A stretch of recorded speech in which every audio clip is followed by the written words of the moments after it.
Good evening friends. बहुत लोगों के मन में एक बात चल रही है कि सुप्रीम कोर्ट का क्या फ़ैसला आएगा। तो उसके बारे में मैं थोड़ा-सा 2-3 बातें बता दूँ आपको। सबसे पहली बात तो ये है कि जो तोड़-फोड़ हुई है इस आंदोलन के दौरान, उसके खिलाफ़ भी एक पीआईएल दायर है।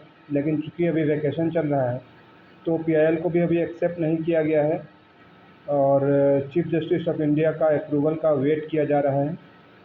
दूसरी बात ये है कि अभी तक सिर्फ 3 पीआईएल फाइल किए गए हैं सुप्रीम कोर्ट में, 3 लॉयर अलग-अलग लॉयर्स के द्वारा। अब वो किनके लॉयर्स हैं ये बता पाना मुश्किल है, लेकिन 3 फाइल हुई हैं और उसमें से एक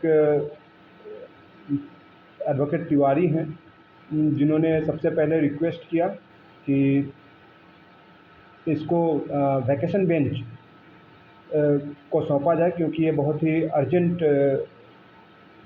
एक्शन लेने वाला केस है। तो उसको भी अप्रूव नहीं किया गया और उसको पेंडिंग में रखा गया है कि चीफ़ जस्टिस ऑफ़ इंडिया अगर अप्रूवल देते हैं तो उसे समर वैकेशन बेंच में इंक्लूड किया जाए। लेकिन अभी तक इंक्लूड हुआ नहीं है और वैकेशन आपका 10 जुलाई तक है, सुप्रीम कोर्ट का समर वैकेशन। तो 11 जुलाई से दोबारा खुलेगी। उम्मीद कीजिए कि 11 जुलाई को आपका केस शामिल हो जाए, क्योंकि 3-3 पीआईएल दाखिल हैं इसी केस के मद्देनज़र। और इस पर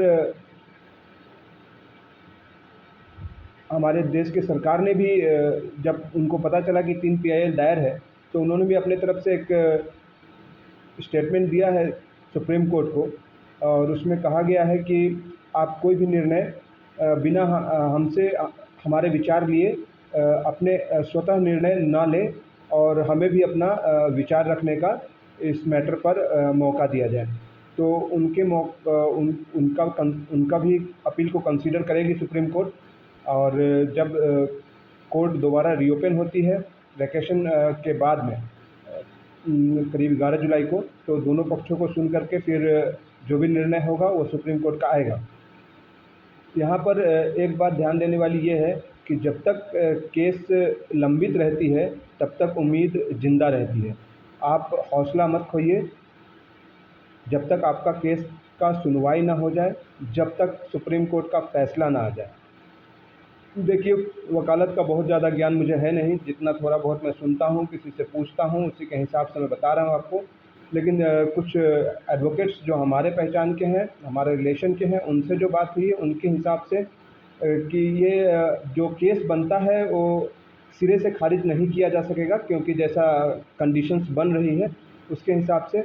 और अगर खारिज होती भी है तो उसमें एक ऑप्शन ये निकल कर के आ रहा है कि जिनका एज बचा हुआ है अग्निपथ के लिए, उनको अग्निपथ ऑप्शन चूज़ करना पड़ सकता है। लेकिन जिनका एज निकल गया कोविड के कारण, उनको हो सकता है कि उनकी जो पुरानी प्रक्रिया थी बहाली की, उसके हिसाब से दिया जाए, या फिर अगर सरकार का ही चलेगा तो फिर उनको भी कहा जाएगा कि आप इस एज में भी अग्निपथ के थ्रू ही एंट्री लीजिए। तो संभावनाएँ जो भी हैं कुछ पॉजिटिव ही निकल के आएगा, नकारात्मक नहीं आएगी। सुप्रीम कोर्ट में केस स्ट्रॉन्ग है, ऐसा माना जा रहा है। लेकिन अभी तक चीफ़ जस्टिस ऑफ़ इंडिया ने उसको वैकेशन बेंच को सौंप करके सुनवाई करने का अप्रूवल नहीं दिया है।